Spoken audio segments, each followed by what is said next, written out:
নজর রাখবো পরবর্তী সংবাদে। এই মুহূর্তে নজর রাখবো বাংলার দিকেই, কেননা পশ্চিমবঙ্গের মুখ্যমন্ত্রী তিনি দাবি করেছেন যে বিগত বছরের তুলনায় এই বছর অনেকটাই জিএসটি আদায় বেড়েছে। যদি বলতে হয় তাহলে সেক্ষেত্রে তিনি যে দাবি করেছেন গত বছরের চেয়ে 4,808 কোটি টাকা বেশি আদায় হয়েছে। আর এই নিয়ে অভিনন্দন জানিয়েছেন রাজ্যের অর্থ দপ্তরের অফিসার ও কর্মীদের। চলে যাবো বিস্তারিত, আমাদের সঙ্গে যুক্ত হয়ে গেছে প্রতিনিধি রাজীব দত্ত। রাজীব, কি জানতে পারছো? দেখো, প্রথমেই বলি যে মুখ্যমন্ত্রী আজকে টুইট করেছেন, তাতে মুখ্যমন্ত্রী মমতা বন্দ্যোপাধ্যায় দাবি করেছেন যে রাজ্যে জিএসটি আদায় বেড়েছে। তাতে হচ্ছে 2024-25 আর্থিক বর্ষে যেটা জিএসটি আদায় হয়েছে, মানে যেটা গতবারের তুলনায় 4,808 কোটি টাকা আদায় বেশি হয়েছে।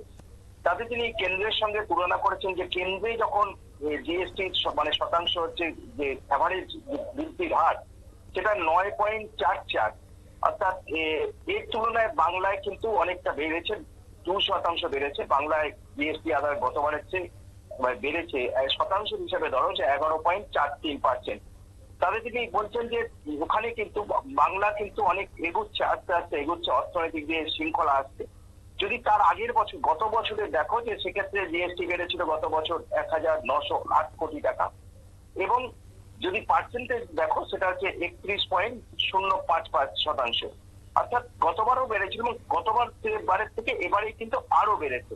অর্থাৎ এখানে তিনি বলতেই চেয়েছেন যে জানো যে জিএসটি কিন্তু দুটি ভাগ হয়, একটা স্টেটে পায়, একটা রাজ্য পায়। তো এখানে তিনি বারবার যেটা বলতে চেয়েছেন যে রাজ্য কিন্তু স্বনির্ভর হচ্ছে, ধীরে ধীরে রাজ্যের উন্নতি হচ্ছে, এবং সেই সঙ্গে যে কথাটা বলেছেন যে অর্থনৈতিক শৃঙ্খলা রাখতে পেরেছে রাজ্য। অর্থাৎ এই রাজ্যের পশ্চিমবঙ্গের বিরুদ্ধে সবসময় অভিযোগ তোলা হচ্ছে, কেন্দ্রের সরকার অভিযোগ তুলছে যে রাজ্যের আর্থিক শৃঙ্খলা নেই। এবং দেখেছো যে বিজেপি তরফ থেকে বারবার কিন্তু বলা হচ্ছে যে রাজ্যে আর্থিক শৃঙ্খলা নেই, বিভিন্ন জায়গায় মানে লোন বাড়ছে এবং টাকা খরচের কোনো নিয়ম কানুন নেই। সেখানে মানে বহু অভিযোগ কেন্দ্রীয় সরকারের বিরুদ্ধে করা হচ্ছে এবং দুর্নীতির অভিযোগ তো রয়েছে, এবং সেই কারণে কেন্দ্রীয় প্রকল্প বন্ধ। যে আর্থিক শৃঙ্খলা না মেনে চলার জন্য কেন্দ্রের যে টাকা ঠিকভাবে খরচ না করতে পারে এবং দুর্নীতির অভিযোগ, এই সমস্ত কারণে কেন্দ্রের প্রকল্পে, বিভিন্ন প্রকল্পে ধরো 100 দিনের কাজে বলো, আবার প্রধানমন্ত্রী আবাস যোজনা বলো, সব ক্ষেত্রে কিন্তু টাকা বন্ধ করে দেওয়া হয়েছে। অর্থাৎ এই জায়গায় দাঁড়িয়ে রাজ্যকে নিজের আর্থিক আয়, রাজ্যের আয়, সেই আয় থেকে কিন্তু উন্নয়নের কাজ করতে হচ্ছে। অর্থাৎ সেই জায়গায় দাঁড়িয়ে কোথাও যেন মুখ্যমন্ত্রী আজকে বোঝানোর চেষ্টা করলেন যে আপনারা কেন্দ্র যখন বলছে আর্থিক শৃঙ্খলা নেই, অর্থনৈতিক শৃঙ্খলা ভেঙে পড়েছে, পশ্চিমবঙ্গ সরকারের বিরুদ্ধে অভিযোগ বারবার তোলা হচ্ছে, সেখানে কিন্তু এই জিএসটি বাড়ার পর, অর্থাৎ জিএসটি যে গত বছরের থেকে এবারেও বেড়েছে 4,408 কোটি টাকা, আর থেকে এ থেকে প্রমাণ হয় যে এই রাজ্যে অর্থনৈতিক শৃঙ্খলা রয়েছে। না হলে বাড়লো কেন? শৃঙ্খলা ডিসিপ্লিন আছে বলেই তো বেড়েছে। অর্থাৎ কেন্দ্রকে তিনি বোঝাতে চাইলেন যে কেন্দ্র যে অভিযোগগুলো করছে সেই অভিযোগগুলো ঠিক নয়, আর্থিক শৃঙ্খলা ভেঙে পড়েছে বলা হচ্ছে, বা টাকা খরচের ক্ষেত্রে বিভিন্ন রকম নিয়ম ডিসিপ্লিন মানা হচ্ছে না, সেটা কোথাও ঠিক নয়। এবং সেই কারণ সেটাই তিনি আজকে বোঝালেন। এবং না হলে যদি সেটা কেন্দ্রের বক্তব্যটা ঠিক হতো তাহলে এত ইনকাম বাড়ছে কি করে, অর্থাৎ জিএসটি বাড়ছে কি করে, যেখানে গতবারের থেকেও এবারে কিন্তু 11.43% জিএসটি বেড়েছে, যা কেন্দ্রের অ্যাভারেজের থেকে বেশি।